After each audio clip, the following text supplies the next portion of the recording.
کیا کہا اللہ نے، اللہ کے رسول صلی اللہ علیہ وسلم نے کہ اللہ کی قسم جس کے ہاتھ میں میری جان ہے، اگر تم لوگ گناہ نہ کرو تو اللہ تمہیں ختم کر دے گا، اور ایسے لوگوں کو لے کر کے آئے گا جو گناہ کریں گے، وہ صرف گناہ نہیں کریں گے، فَيَسْتَغْفِرُونَ اللَّهَ، گناہ کرنے کے بعد احساس ہوگا کہ گناہ ہو گیا تو اللہ سے توبہ کریں گے، بخشش مانگیں گے، اے اللہ غلطی ہو گئی، میں شرمندہ ہوں، مجھے معاف فرما، فَيَغْفِرُ لَهُمْ، اللہ پھر اسے بخش دے گا۔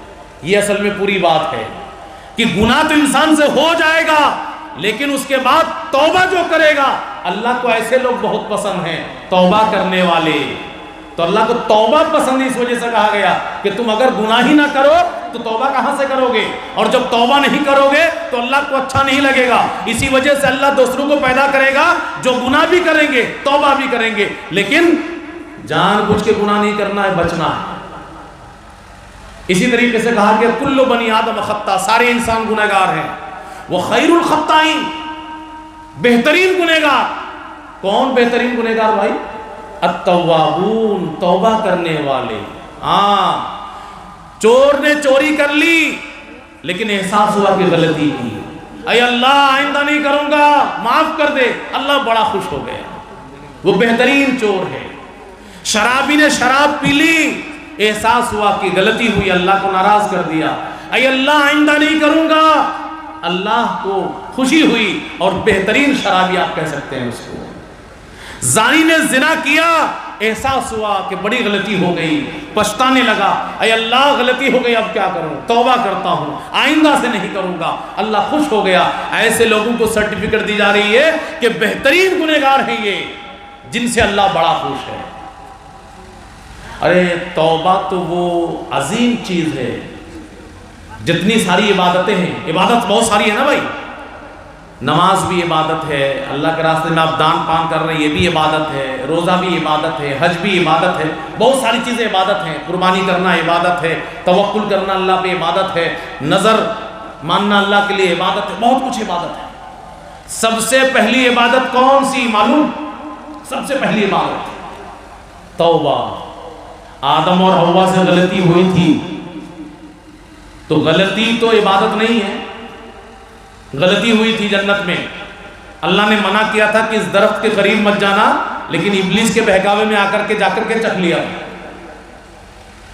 غلطی ہوئی، اور سب سے پہلی عبادت توبہ کی شکل میں کی گئی اللہ کے لیے، سب سے پہلی عبادت ربنا ظلمنا انفسنا وَإِن لَمْ تَغْفِرْ لَنَا وَتَرْحَمْنَا لَنَكُونَنَّ مِنَ الْخَاسِرِينَ۔ اے اللہ غلطی ہو گئی، رحم فرما دے ورنہ ہم برباد ہو جائیں۔ سب سے پہلی عبادت توبہ کی عبادت۔ ایک بار آدمی نے توبہ کیا، توبہ کیسی ہونی چاہیے؟ ہاں یہ ویسی والی نہیں کہ آپ بس گناہ بھی کرتے رہو توبہ بھی کرتے رہو۔ تین باتیں یاد رکھ لیجئے تبھی آپ کی توبہ آپ کو گناہوں کو ختم کرنے کا ذریعہ بنے گی، ورنہ نہیں۔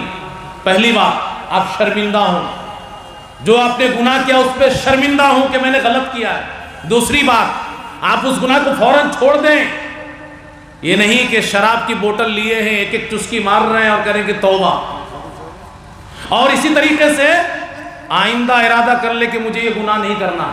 یہ تین باتیں ہوں گی تب توبہ قبول ہوگی، اور ایک بار توبہ آپ نے کیا تو آپ پاک صاف ہو گئے۔ اب مولانا بھی آ رہے ہیں، میں آخری دو باتیں سے کہہ لیتا ہوں۔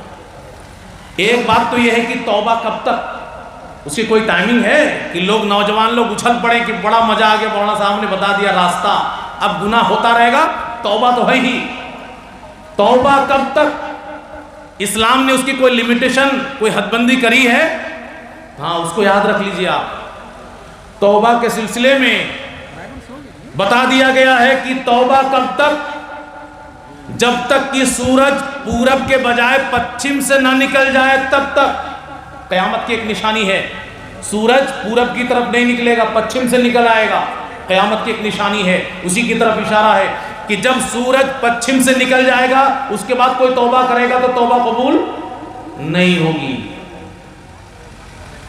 تو اب آپ لوگ کہیں گے کہ مولوی صاحب بہت سارے لوگ تو چلے گئے دنیا سے، سورج نکلا ہی نہیں، ہم لوگ بھی چلے جائیں گے، سورج نہیں نکلے گا، اس لیے گناہ کرتے ہیں آرام سے۔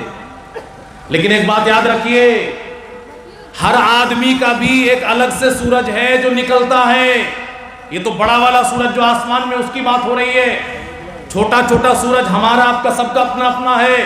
وہ بھی سورج جب نکل جائے گا تو توبہ قبول نہیں ہوگی.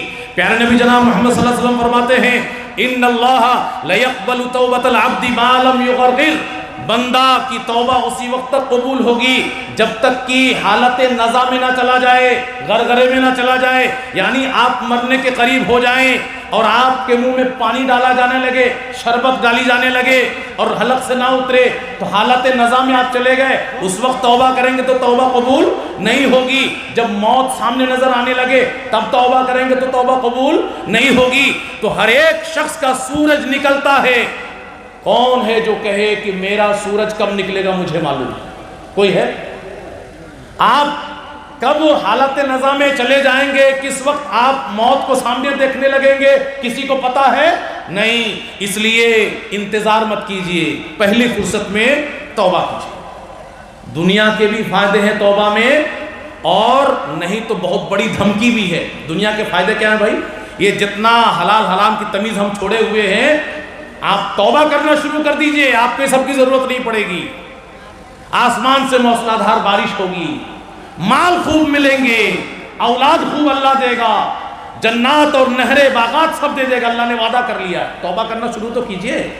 پیارے نبی جناب محمد صلی اللہ علیہ وسلم اسی وجہ سے دن بھر میں 70 سے زیادہ مرتبہ یا 100 سے زیادہ مرتبہ توبہ کرتے تھے. بتائیے، ان کے اگلے پچھلے گناہ معاف، اور ہم لوگ پاؤں سر سے لے کر کے پیر تک گناہوں میں دبے ہوئے پھنسے ہوئے، ہم لوگ توبہ نہیں کرتے.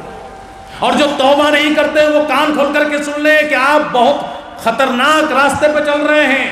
آخری حدیث، ان المؤمن اذا اذنب، جب مومن گناہ کر لیتا ہے، کانت نقطۃ سوداء فی قلبی، تو اس کے دل میں ایک کالا دھبا پڑ جاتا ہے. فَإِن تَابَ وَنَزَعَ وَاسْتَغْفَرَ سُقِلَ مِنْهُ قَلْبُهُ، اگر وہ توبہ کر لیتا ہے، گناہوں کی بخشش طلب کرتا ہے، تو اس کے دل کو صاف بنا دیا جاتا ہے، دھبا ہٹا دیا جاتا ہے. وَإِن زَادَ، لیکن اگر وہ توبہ نہیں کرتا اور گناہ پہ گناہ کرتا ہے، گناہ تو کرے گا انسان ہے، میں نے وہی کہا گناہ تو ہو ہی جائے گا انسان سے، تو وہ دھبا بڑھتا رہے گا دل کے اوپر، کالا دھبا. بعض روایت میں ہے کہ حتی یعلو قلبہ، کہ وہ داغ دھبا پورے دل کو چھا جائے گا، چاروں طرف سے انسان کا دل گناہ کرتے کرتے کالا پڑ جائے گا. اور جب کالا پڑ جائے گا تو اللہ کے رسول صلی اللہ علیہ وسلم نے کہا فذالک الران، وہ زنگ ہے. قرآن میں جس کو رین یا ران کہا گیا کہ وہ زنگ ہے، اور جس کے دل میں یہ زنگ لگ جائے اس کو ہدایت نہیں ملتی، اور جو ہدایت سے محروم ہو گیا اس کی دنیا آخرت سے برباد ہونے والی ہے. تو آپ لوگ توبہ کریں گے کہ نہیں کریں گے بھائی؟ توبہ کریں گے. آگے میں رمضان کا مہینہ آ رہا ہے، پورا من بنا لیجئے ابھی سے کریے، اور رمضان میں یہ مشین اور مضبوط ہو جاتی ہے اور تیزی سے کام کرتی ہے توبہ والی مشین. تو رمضان میں بالکل اپنے آپ کو پاک و صاف کر لیجئے، بالکل ماں کے پیٹ سے نکلا ہوا معصوم بچے کی طرح اپنے آپ کو بنا لیجئے. یہی میرا ایک پیغام ہے کہ انسان ہے، گناہ آپ سے ہو رہا ہے، کوئی دعویٰ نہ کرے کہ میں بڑا متقی اور پرہیزگار ہوں، مجھ سے گناہ نہیں ہوتا، وہ جھوٹا ہے. انسان ہے، گناہ ہوتا ہے، بس آپ کو فکر کرنی ہے گناہوں کو مٹائیں گے کیسے. نہیں مٹائیں گے تو اللہ کے یہاں سزا لینی پڑے گی. مٹانے کا مضبوط ترین راستہ، سیف راستہ، خطرے سے خالی راستہ توبہ. توبہ کرتے رہیے. اللہ رب العالمین سے دعا ہے کہ اللہ رب العالمین ہم سب کو زیادہ سے زیادہ استغفار اور توبہ کی توفیق عطا فرمائے. وآخر دعوانا الحمدللہ رب العالمین، والسلام علیکم ورحمۃ اللہ وبرکاتہ.